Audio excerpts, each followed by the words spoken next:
Welcome, everybody, to the Investors Podcast 2.0 Wealth Mindset, where we dive into the minds of the successful real estate entrepreneur to uncover the tips and tricks that have allowed them to keep moving forward. I am your host, Scott Bauer, and I'm excited that you're here with us. Welcome back, everybody, to another episode of the Investors Podcast. I am your host, Scott Bauer, and today, super excited to have Eddie Speed with us. Those of you who don't know who Eddie is the Godfather of notes. I'm going to go ahead and say that. Been around for 40 years, been in this business for a long time. He actually started the Note School, which is a training program designed to teach you how to buy and sell performing and non-performing notes, as well as creatively put deals together. He's also the president of Colonial Funding Group, which is a fund that buys and sells large portfolios of notes. As well as he's part of a lot of other, a family of different funds that buy and sell notes, both performing and non-performing. So Eddie, thanks for being on the call here today, man. Excited to have you. How you doing, Scott? I'm out here crushing it, doing what we're trying to do, trying to learn how we're going to navigate through the change in the market so that we can really come out on the other side much further ahead than where we were when we came into this whole mix. So why don't you, I guess, give the listeners a little bit more about what your background is, kind of what you're focused on right now. Well, when you started down the road with us, Scott, back then I was just saying that property is too expensive and people don't want to take a discount, so you can structure terms and buy a house essentially with monopoly money, right? You're buying it with not real money, because that's cash today. You're buying it with tomorrow's money and on terms that a bank wouldn't agree to. You get the seller that's not willing, that needs to wholesale, but they're not willing to take the price. And so it's just another backdoor way to do it, which you've done really good at. And then all of a sudden you add this to it, this whole virus thing and where we're at. And we are back to, a point where I believe that not some real estate investors, but I'm going to make a different statement. Every real estate investor has got to have some knowledge of creative financing, because it's going to affect virtually every transaction you come across in some way, shape, or form. Now, do you believe that we're at just at the very beginning of this, where we haven't even really seen the effects of what not only the virus has done, from a market whole? Because as we know, you look around, the market's kind of shut down very, very quickly. Everything stopped, right? You have to go on this lockdown. Businesses aren't performing like they were. We have this government assistance with the stimulus and all this noise going on. But I don't even think we've even come into where we've started to see the true effect of what this is going to do. Would you agree with that? I do agree with it. We talk about economies in the alphabet, right? You have the V effect, you have the U effect, and you have the L effect, right? The V means it goes down and all of a sudden immediately shoots back up. And I think, Scott, quite honestly, that probably this fall we may get fooled. Get the old dead cat bounce, right? Because there is a pent up property hadn't been moving, and there is a pent up inventory, but I think it's going to be a false bounce. And I think there is a credit shortage in front of us with conventional mortgage money. It's cheap, but it's not available. Right? It's been many, many, many years since we had like a true credit crunch. When was the last credit crunch that you? Well, there was some degree of it in 2008. And then there was a credit crunch in 1998. So, in my 40 years, I've seen them, but it's not like it happens all the time. And it's definitely, the lenders that loan money to lenders is where the issue is. In other words, when your mortgage company that makes you a loan, he has a line of credit where he pledges those loans as collateral, and it's called a warehouse facility, right? Mm-hmm. That's where the money's at, or where it's not. So it's drying up before it even gets to the lender that's going to lend to the person buying an asset. Okay, so what does this mean for an investor, right? Or let's even say for a homeowner or somebody a seller that's wanting to sell. Now all of a sudden they don't have an opportunity where they can sell the property because the buyer is not going to have access to credit to buy that property with. Is that right? Great questions. So Scott, why do you exist as a real estate investor? Here to solve people's problems. Because let me just tell you something. If realtors solved every problem, you wouldn't exist. Right? If a realtor could handle every real estate situation, the idea of a real estate investor buying a property at a discount wouldn't be a thing. Right? Correct. You are filling a void that traditional real estate brokerage isn't filling. True? Very true. Okay. Very true.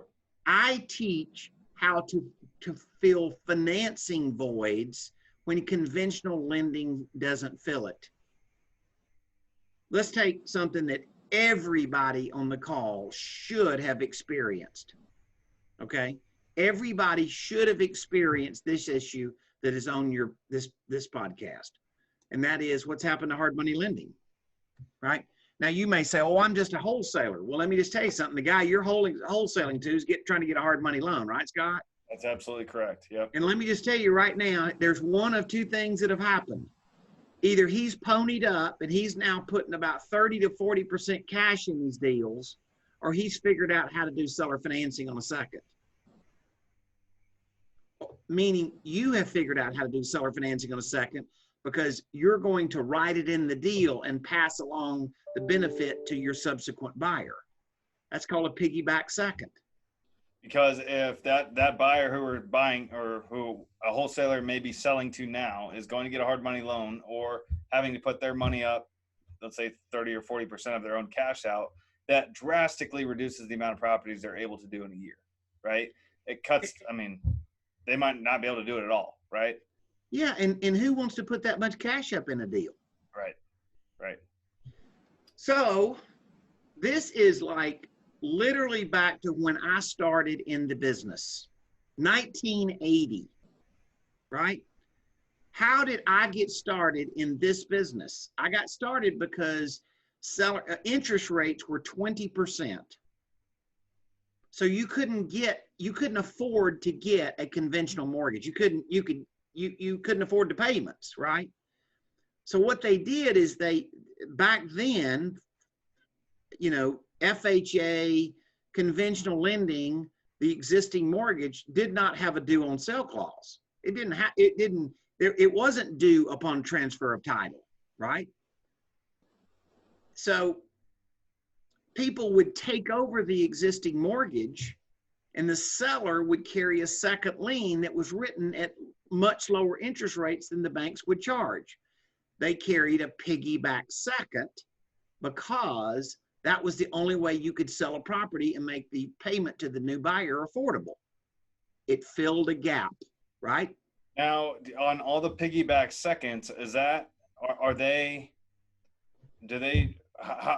structured? They're not a second, right? Because they're not really a lien, are they? Well, no, they can be a lien. They can be a lien. Okay, okay. That's the magic question, Scott.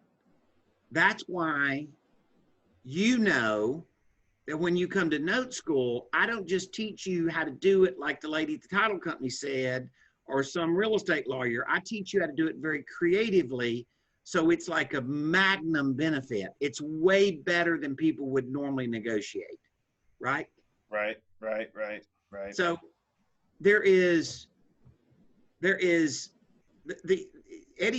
it'll be far from Eddie Speed that the only person that tells your audience, "Oh, you could just have the seller carry a second lien behind the hard money first." Okay. Well, that's true. What I want to do is influence what you know to structure. And once you do incredibly smart financing, you're the borrower, or the guy you're wholesaling to is the borrower. Then all of a sudden he can pay more money, Scott, because he's really buying that property with, figuratively speaking, monopoly money, so to speak. Right, because he's allowing the seller to carry that piggyback second. That makes sense. So right now, as you well know, I'm doing, no kidding, 2 to 3 of these a day. All people that I've known for years, but all of a sudden now, this type of emergency stuff has become an idea. So what I want to do is like get guys to thinking in terms of, you could do it average or you could do it exceptional. It doesn't take deep down training to know that if you have $100,000 piece of property, including repairs, hard money lender is going to be in today at about what, 65 or 70? Yep. That about the money? Yep. Okay, well then you got a pretty good gap in there that's cash, right? So you get the seller to carry 25 or 30% seller second, and you can make it however you want to make it. He's going to have to subordinate to the hard money loan, right? Hard money loan is going to have a first, the seller's going to have a second. That language is called a subordination clause, right? Yep. But you could really be smart, Scott, and make it a permanent subordination. So then the hard money loan pays off and they get a new regular mortgage, and the seller still has a second that you pay out over time. Now, so what happens in this credit crunch scenario that you mentioned at the top of the call, though? If that's not possible to go refinance yourself out of that property, what are they going to do then? What would an investor do in that scenario? Well, and I know that there's actually 2 or 3 different options you could do at that point, I think. But I mean, that's kind of the big concern is, well, what happens if you can't get out of it? What if you can't get out of that existing hard money loan, can't get yourself out, even if it's because there's a credit crunch? Then what happens? Well, what you're going to see are adjustments in the guidelines. Yeah, because it has to. Okay. And people get confused because I had a guy last week that I know that you know, high volume guy, and I posted something and he kind of fussed at me like, don't say everybody's changing their guidelines. They're not changing their guidelines. Fannie Mae says this. I said, I don't give a flip what Fannie Mae says. Just because Fannie Mae says it doesn't mean the guy that's loaning out Fannie Mae's money is going to agree to it. Because there's a buyback provision in a loan he makes. If he sells that loan to Fannie Mae and then something happens to that loan, all of a sudden he's got to go buy that loan back out. The lenders who are actually loaning the money are going to make their criteria generally tighter than Fannie Mae says it has to be, or FHA or whatever. That's the cycle that we're in right now. I'm trying to help your guys understand what's happening so that our adjustments are clear and surgical. We're not cutting with a chainsaw, we're cutting with a laser, right? We know exactly where to move around and fit into the market. So the answer is that to deal with the immediate problem, which is hard money lending, lowering their loan to value, a simple solution is get the seller to carry financing in the form of a second lien in lieu of it being all the investor's cash. That's a simple answer. How you structure it and strategically all that you agree to, that's where I think we help.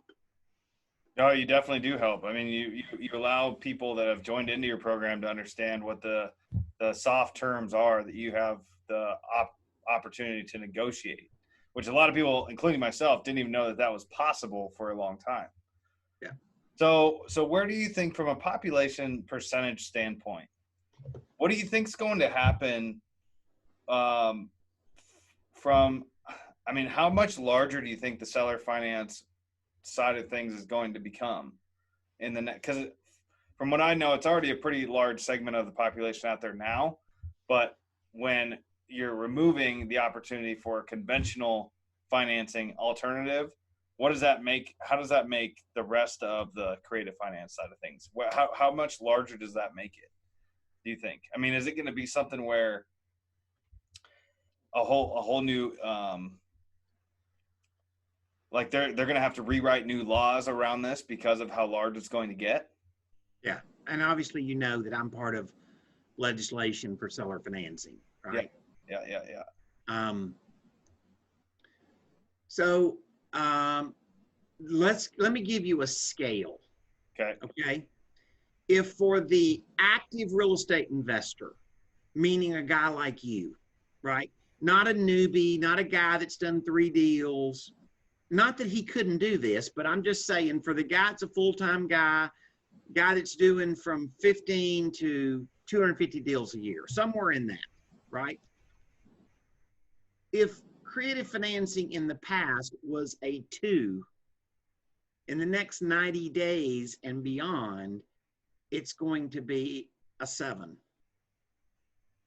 So we're going to have a drastic increase. I mean, it's well, look, I just gave you an example where 90 days ago, who did piggyback seconds on a hard money loan? Who had seller financing when they did the hard money loan? The seller carried a second. How many people you know that actively did that? I don't know anybody. Okay, well then all of a sudden go now to like 85% of them are going to do it once they learn how to do it. The only reason somebody wouldn't do it is they don't know how or they don't know how to pitch it. Am I correct? There'd be no other reason you wouldn't do it. I mean, knowledge is potential power, right? So if you know how to structure these deals, then that gives you a significant edge above the competition, especially right now where the competition is leaving because nobody has, I mean, the same business model that the gurus have been telling you how to do no longer works, period. And so that increases the amount of opportunity that all of us real estate investors that are going to be around for a while can go chase. Now, for those investors out there that this is totally just over their head, let's dumb it down a little bit for them. Okay. What have you seen in your experience over these last 40 years that somebody has been able to build a massive portfolio for themselves using using creative finance and not really having their own money out of the deal? Let's talk about that for a minute. Okay. I'm glad you asked this because I didn't know you were going to ask this, but I think this is a mindset question. It is absolutely a mindset question. Yes. All right. So you know my story. You know my wife, you know my family, you know the whole backstory. My father-in-law and a partner in Mississippi is where I get this deep Southern accent from, were pioneers in the seller finance note buying business. I found them by accident, right? I was out like seeking an opportunity. I just met Martha and then she introduced me to her dad. But he was one of the true pioneers in buying seller finance notes, literally in the whole United States, which you know to be absolutely true. Yep. And for everybody out listening, Martha is Eddie's wife. Yeah. Yes. And we married in 1982, and we've lived here in Texas ever since. But we were both native Mississippians, and her dad in Mississippi, and this partner were like. So I start with them at 20 years old. Okay, Scott, you couldn't describe more clueless than I was. Okay, so when you describe somebody that's like kind of like I will tell you this. I get to train some very advanced people. You were on a training with me the other day when it was 150 clearly of the top 300 guys in the business on that private training. So I have training that it's at that level, right? And that was pretty advanced. I mean, these guys were having to lean up in their seat and really think because I was going fast with them. Right. But I remember what it's like to be 20 years old and not know anything. So my father-in-law sent me out essentially as a bird dog. Okay. I'm calling on realtor offices. I'm calling on home builders. Every one of them, every other closing they had some form of seller financing on it. Interest rates were 20%. Okay. For me at 20 years old, it's a bonanza. I mean, it's a bonanza. I'm calling on people that have been in the business for decades and they're scared to death. Okay. Let me ask you a question.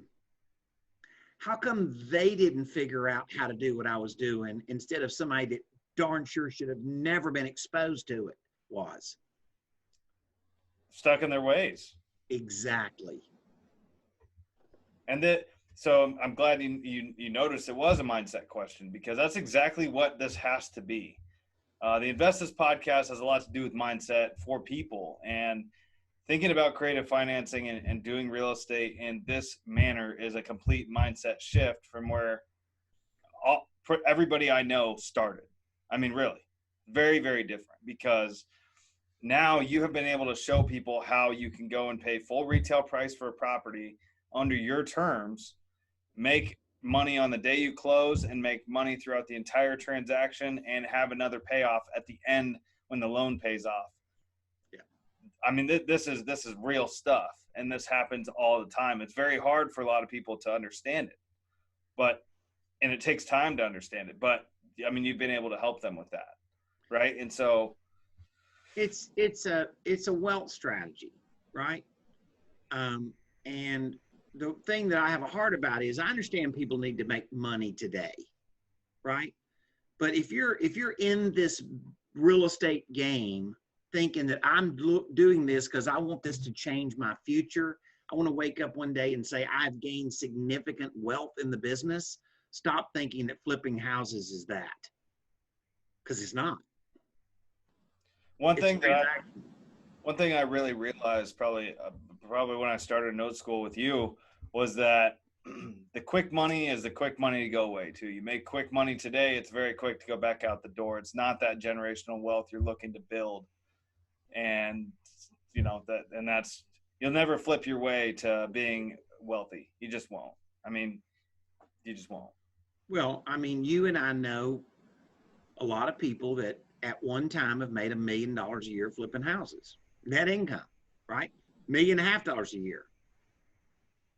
See those guys 3 years later, where's their money? Exactly. That's exactly what I'm saying. So this is, there are ways to structure it where you can generate income today and residual income over time. And it is market conditions like this that allow you that bonanza. When everybody's fighting over almost paying too much for a piece of property, and the real estate brokerage is cutting more and more into your business because people can just go to a real estate broker and go do deals that 5 years ago or 6 years ago or 8 years ago, the real estate brokerage firm wouldn't have handled that kind of piece of property, right? But there was such a push or such a mob chasing real estate that's what happened. Mm-hmm. You can survive in that market, but I will tell you, if you learn to do it correctly, you can thrive in a distressed market excessively better than you can in a great market. At least I have. So what would you say to somebody who's listening to this right now that is in that exact scenario, that wants to thrive, that wants to, has been in the business, is not necessarily a newbie person, knows how to do some transactions, but they want to thrive? Where, how do they do that? How can they utilize, obviously they can join note school, but how would you advise somebody to help them to shift their mindset to being more going down the path of creating wealth through creative finance? Well, I will tell you that I built note school because I did not have note school when I started, right? I'm not the traditional seminar company, okay? I don't consider myself a guru, right? I'm just an old dude that now has been doing something for 40 years and I know a bunch of ways not to do it anymore, right? But I have spent 20 years learning how to teach it, right? And so I developed a passion for explaining things that could somehow be perceived as complicated, but explaining it in a simple way where all of a sudden people can see it. And I would just say, look at your life experience, Scott. You just came and embraced it and said, I'm a decent, smart guy. I'll do this. And it's just one little piece at a time, right? I mean, you're not going to be an expert in 3 hours, but you'll know more than you did. And you'll not be an expert in 3 days, but you'll know dang sure more than you did. The market is going to be kind to you right now trying these techniques. For an example, you're in Phoenix, and to go get somebody to carry a piggyback seller second behind the hard money first 90 days ago, let's be fair about it, they probably would have pretty much laughed at you. Yeah, so no way. Right. Well, what would they say today? Explain more. What? They might at least entertain the option. Or not sell, Right. right? So understand, you know, the my dad, I'm a cowboy, right? You can see that, and I really am a cowboy and stuff. My dad used to say a saying, there's a lot of depth in this saying. A horse is worth what the traffic will bear. A horse is worth what the traffic will bear. A horse is worth what somebody's willing to pay for it. That's right. A house is worth what the traffic will bear. Absolutely. Okay, particularly a wholesale house. And if I'm taking a wild guess in your market right now, I'm guessing prices have dropped. Well, oddly enough, from the retail standpoint, they dropped above $1 million and below 250,000, but between 250,000 and $1 million sales price for the month of April, they stayed fairly consistent with a drop of only like 2.3%. But not wholesales. But not wholesales. Wholesale is a totally different game. I'm only talking on the retail market. Wholesale is pretty much stopped because of Phoenix is a hard money driven market, right? I mean, you could pay 10% down and get 100% of your finance rehab. All you'd have to was 10% out of pocket. So you could do hundreds of these a year using hard money. Well, now that's not the case. Now you go in there and your hard money lender on just $100,000 sales price, so we're keeping the numbers round, right? Yeah, let's keep it straight. Yeah. You're saying they want to loan you 65 to 70%. Correct. Of the cost plus repairs. Some of them aren't even paying for the repairs anymore. They'll only do a loan to cost. So your loan to cost on the property itself. Okay, so what if you went in and knew how to structure seller financing? Couldn't you buy properties a bunch cheaper than you could yesterday because your competition doesn't know how to do this? Yes, because now all of a sudden they're not even in the playing field anymore. So they're out, they're gone. So that's a long way to answer your question that you asked me. How do I get started, and how do I do something with none of my money that lets me build wealth? Well, I think that this whole program, when you dumb it down, you start to look at how creative finance is put together, and you spend some time understanding what Note School offers you. I mean, and it does take time. I've been in this a little over a year now, I think, and still learning every single week. But you have to understand. I mean, it takes time, I guess is what I'm getting to. You have to be surrounded by the people. You need to show up to baseball practice every week to make sure you can practice for the game, right? Well, I think there's strategies that are pretty simple, and there's strategies that's pretty complicated. You are now doing strategies that have multiple levels of complications. So you're saying you're still learning. Yes, I've been doing this 40 years. The old man still got something to teach you. Okay. Yeah. But we also can teach somebody something that's more elementary to let them start applying it to a deal. Right. So I've done some of your case studies. I mean, you're doing some pretty smart stuff. I mean, you're buying really nice houses and buying it with tomorrow's money because you're getting the seller to carry crazy terms that no lender would agree to. Yeah. And you're wrapping them and doing stuff like that. Money today, money, cash flow over time. So you're like fully engaged at this point. You're playing at a semi-pro level. Maybe not the Super Bowl yet without me helping you, but you're going to get there. Right. But you could still go play high school football, so to speak. Absolutely. And do some stuff that would let deals close that otherwise your competition doesn't know how to do.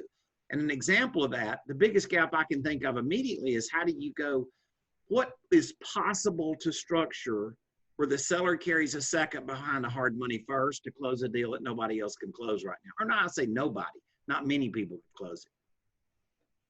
Well, I mean, that exponentially increases the amount of volume you could do in this exact marketplace. If you just even know how to structure something like that at all, which I personally have not put one of those into place yet.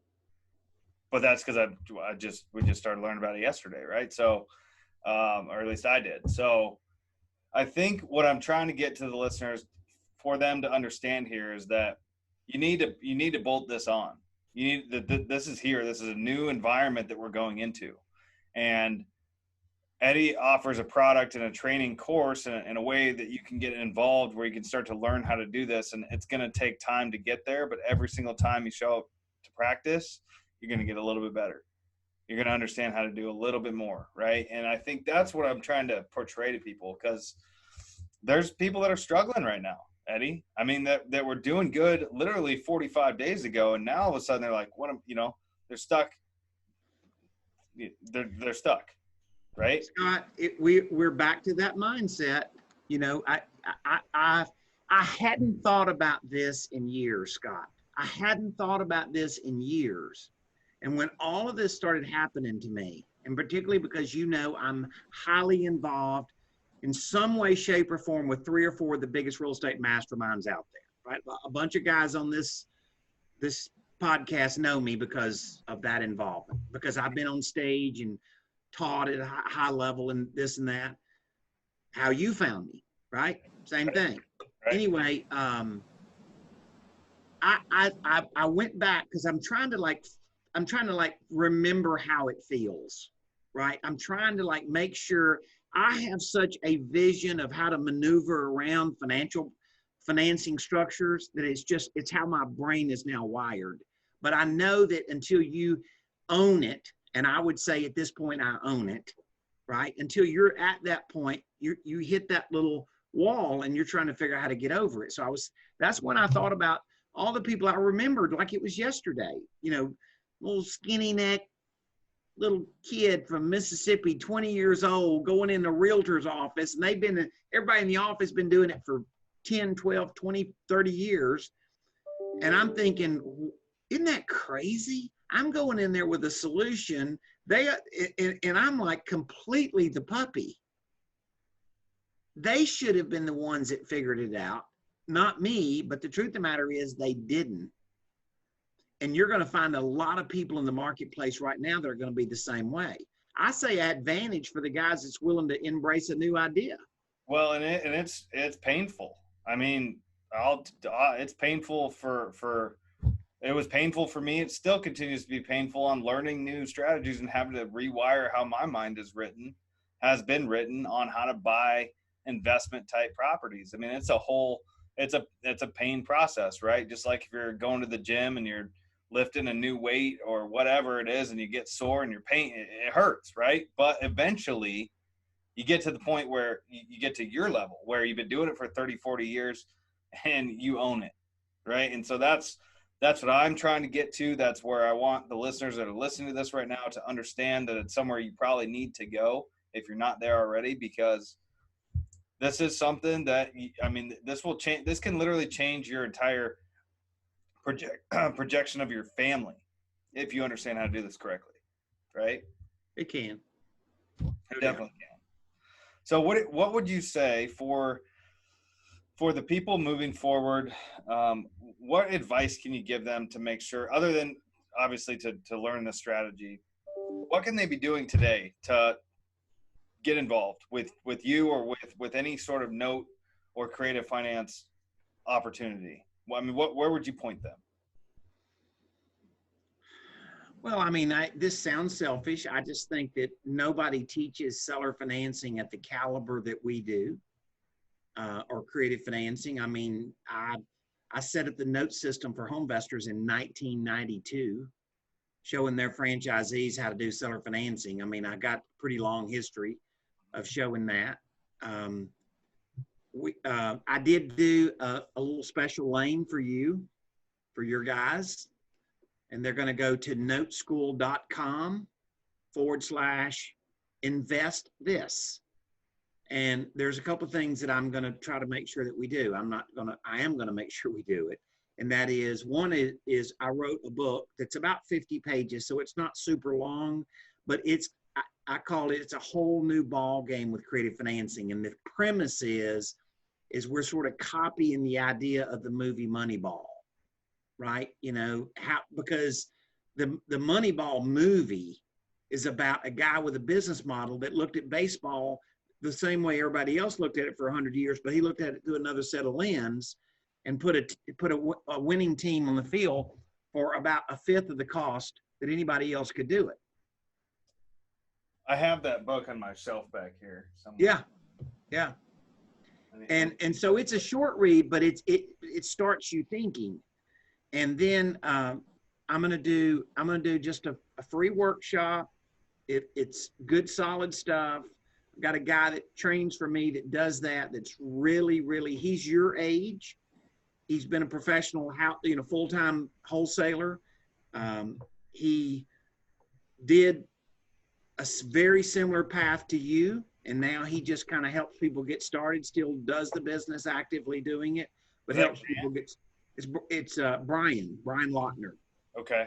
And he lives here. He lives here in Dallas Fort Worth, and he's a very smart guy. He connects well with the guys in the kind of the new wave market, and let's just say this: when you get to college, Eddie's going to teach. Okay. But you will assure people that you don't need college the first day on the field. You don't need that. You need to get some ideas. And so he does a really good job of that. And we tag team together, and it's just principles. Like, what do you think about, how do you look at a deal? We love using case studies. Case studies teach really well because you don't have to remember a bunch of percentages. You remember the story, and you apply that story to the application, and that's why you do it. So I love case studies as a way to do it, and we do good with that. Well, I'm glad that you came on here today. I want to portray once again to everybody the importance of what this strategy looks like moving forward, and why you need, whether it's with Eddie in Note School or whether it's another application somewhere, you need to learn it, right? I've had a couple other podcasts about creative finance and note buying with some of the other members that are in Note School, actually, and this is not going away. And I just want to make sure that I portray to everybody the severity of what's going on in this marketplace right now, and how this could save you and your business from going out of business, right? Scott, here's what I'll commit. I'll commit that we will teach everybody a strategy that they can go do. It'll be an elementary strategy, but we will teach everybody a strategy that they can go do. Awesome. People that progress up the ladder, we're going to teach them a lot of strategies, as you know, that really can make killer money. Yep. Today money, long time money, and paid off. Three ways of getting paid. That's the best part. That's what I like about it the most. Yeah. Now, Eddie, to kind of end off our call here, I typically do like a little lightning round. Are you ready to answer some questions there? Yeah. All right. Well, let's do it. First question is, how important do you believe your mindset is to the success of your business? How would you answer that question? I say without the right mindset, you have no way of operating at a full scale of your capacity. Mindset's everything. Mindset is literally, it is absolutely everything, especially we've mentioned it a couple of times on the call here, right? You have to change your mindset on how you think about creative finance or doing deals in order to implement this into your business. So definitely huge. Are you a big reader? What's the last book that you read? Well, I have dyslexia. So books on a tape or on a device definitely are my way. Okay, that'll work. I'm a Chris Voss fan. There's no doubt about it. I think that negotiating is probably one of the most powerful things you do. And as you know, I'm a big John Martinez fan. I know John super well. John believes, I believe 100% that people are going to have to learn what I do, but just, never split the difference, man. Chris Voss, it's a great book. If you don't own that book, you're shorting yourself. Own it as in know it. Yeah, absolutely. That and all of John Martinez stuff, same thing. Just learning how to negotiate. John's been phenomenal in my life as well, but I appreciate you sharing that. What are you trying to learn right now?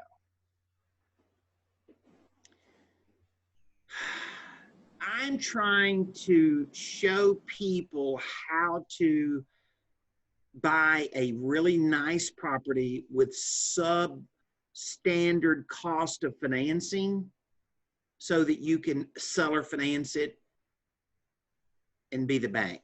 And I think this last case study that you did is a classic example of that. You had a guy that wanted 5% interest, and we showed you how to go from 5 to 2. On the step, are you talking about our step interest one? Yeah. Yep.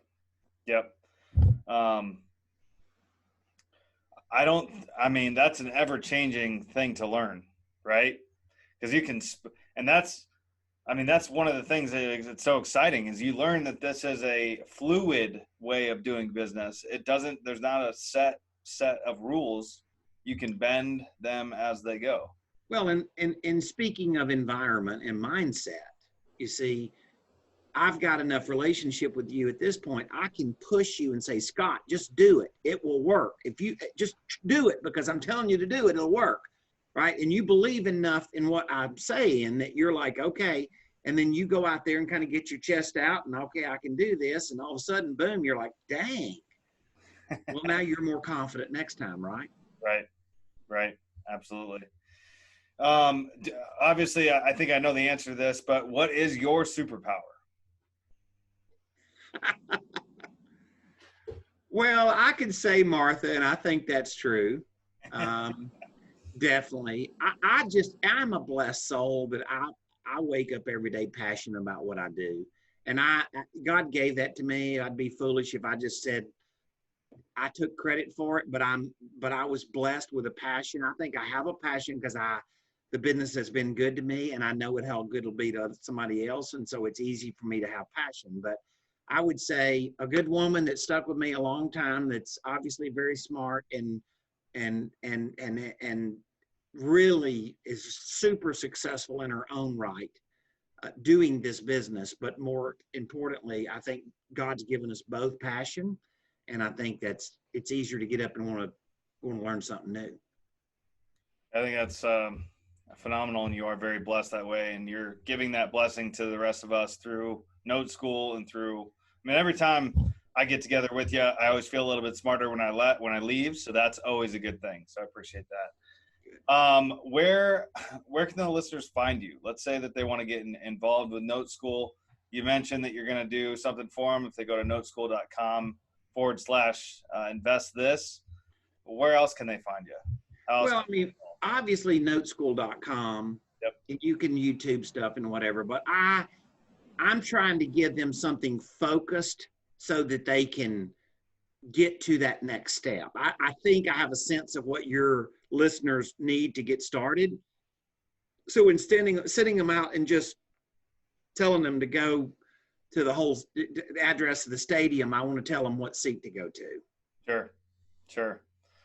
It's a massive resource. All you listeners, I want to say it one more time. Get out there, take action, and get involved, because it'll change everything for you, I promise. And with that being said, Eddie, thanks again for being here today. We shared a lot of knowledge, I think, for the listeners to take action on. And we're going to see where this goes, man. It's crazy times we're living in. It is. All right. Thank you much. Talk to you soon. See you, Scott.